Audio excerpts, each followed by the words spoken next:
नमस्कार, मैं हूं अनुश्री और आप देख रहे हैं daily buzz India. Uttar Pradesh विधानसभा चुनाव 2022 में अब कुछ महीने का ही वक्त बचा है और जैसे जैसे वक्त गुजर रहा है यूपी की सियासी हवा रंग बदल रही है।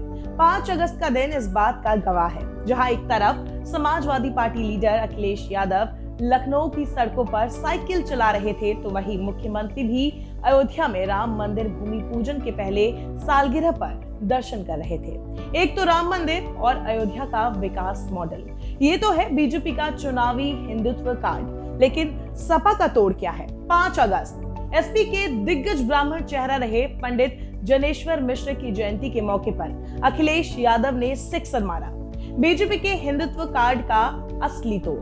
इसका अंदाजा आप अखिलेश की साइकिल यात्रा को देखकर लगा सकते हैं। लखनऊ की सड़कों पर अखिलेश के पोस्टर में कई जगहों पर भगवान परशुराम की तस्वीरें भी लगी थी। 2022 विधानसभा चुनाव अब तक के चुनाव से थोड़ा अलग हो सकता है, क्योंकि ब्राह्मण वोट बैंक पर सत्तारूढ़ बीजेपी के अलावा विपक्ष की भी निगाहें हैं। हाल ही में मायावती ने दावा किया था कि अगले साल राज्य में होने वाले चुनाव में ब्राह्मण बीजेपी को वोट नहीं देंगे।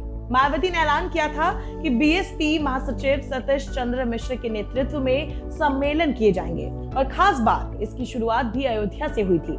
इतना ही नहीं, अब सपा भी ब्राह्मण सम्मेलन कर रही है। मतलब साफ है कि इस बार मुकाबला दमदार होने वाला है। बात करें अखिलेश की साइकिल यात्रा की, तो एसपी सुप्रीमो ने सुबह 11 बजे लखनऊ में सपा कार्यालय से जनेश्वर मिश्र पार्क तक साइकिल चलाई और जनेश्वर मिश्र की मूर्ति पर श्रद्धांजलि अर्पित की। इस दौरान अखिलेश यादव ने दावा किया, जनता का माहौल देखकर लगता है कि अब सपा यूपी में 400 सीटें जीतेगी। जानकार मानते हैं कि अखिलेश यादव ने इस साइकिल यात्रा से यूपी में चुनाव का आगाज कर दिया है। एसपी ने एक नया नारा भी दिया है, यूपी का ये जनादेश, आ रहे हैं अखिलेश। इस थीम पर लखनऊ की सड़कों पर कई पोस्टर भी देखने को मिले। इतना ही नहीं, अखिलेश जानते हैं समय का फायदा कैसे उठाना है। ऑक्सीजन की कमी से मौत, गंगा में बहती लाशें, किसान आंदोलन, बेरोजगारी, महंगाई, महिला सुरक्षा, ऊपर से कोरोना महामारी, ये सभी मुद्दे अब विपक्ष का मुख्य हथियार बन चुके हैं। केंद्र में बैठी बीजेपी कितनी भी ताकतवर हो, लेकिन मोदी लहर पर अब जनता का विश्वास उतना नहीं है।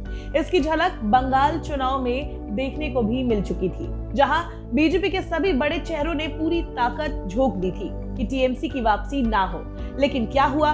बीजेपी के दमदार मुकाबले के बाद भी ममता बनर्जी आज बंगाल की मुख्यमंत्री है और अब तो प्रधानमंत्री के रूप में टीएमसी की दावेदार भी। अखिलेश की यही कोशिश है कि बंगाल की तर्ज पर यूपी में भी ये दिख जाए कि बीजेपी से मुकाबला सिर्फ एसपी कर रही है। इसीलिए पहले 21 जुलाई को उन्नाव में क्रांति रथ निकालकर निषाद वोट बैंक को साधने की कोशिश की गई, फिर साइकिल रैली के जरिए जनता के मुद्दे उठाए। इन्हीं मुद्दों के साथ सपा ने यूपी के सभी 75 जिलों में साइकिल चलाई।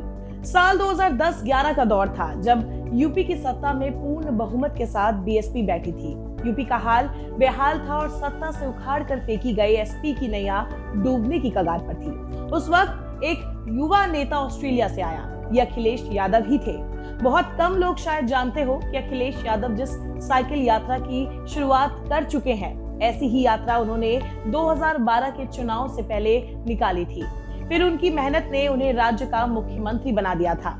आज फिर से अखिलेश यादव अपनी पार्टी में जोश भर रहे हैं। खैर, अखिलेश की राह इतनी आसान भी नहीं है। सबसे बड़ी चुनौती तो असदुद्दीन ओवैसी का यूपी में चुनाव लड़ना और शिवपाल यादव का अलग होना है। बिहार 2020 चुनाव में अच्छा प्रदर्शन करने वाली एआईएमआईएम के अध्यक्ष असदुद्दीन ओवैसी ने करीबन 100 सीटों पर चुनाव लड़ने का ऐलान करते हुए सबसे ज्यादा टेंशन में अखिलेश यादव ही को डाला है, क्योंकि ओवैसी मुख्य तौर पर मुस्लिम वोटों के लिए कोशिश करेंगे और ये छुपी बात नहीं है कि मुसलमान वोटर्स समाजवादी पार्टी की असली ताकत है। वही दूसरी बड़ी चुनौती है शिवपाल यादव की गैर मौजूदगी में मैनेजमेंट। समाजवादी पार्टी को मजबूत मुलायम ने किया है और अब इसके नेता भले ही अखिलेश हो, लेकिन ये भी सच है कि शिवपाल एसपी के चाणक्य थे, लेकिन अब वो अपना अलग दल बनाकर राजनीति में है। हालांकि शिवपाल कई बार कह चुके हैं कि वो बीजेपी को हराने के लिए भतीजे से हाथ मिलाने को तैयार है, लेकिन अभी तक अखिलेश की तरफ से कोई भी ऐसा संकेत सामने नहीं आया है। खैर, राजनीति एक ऐसा शतरंज है जिसमें पासा कभी भी पलट सकता है।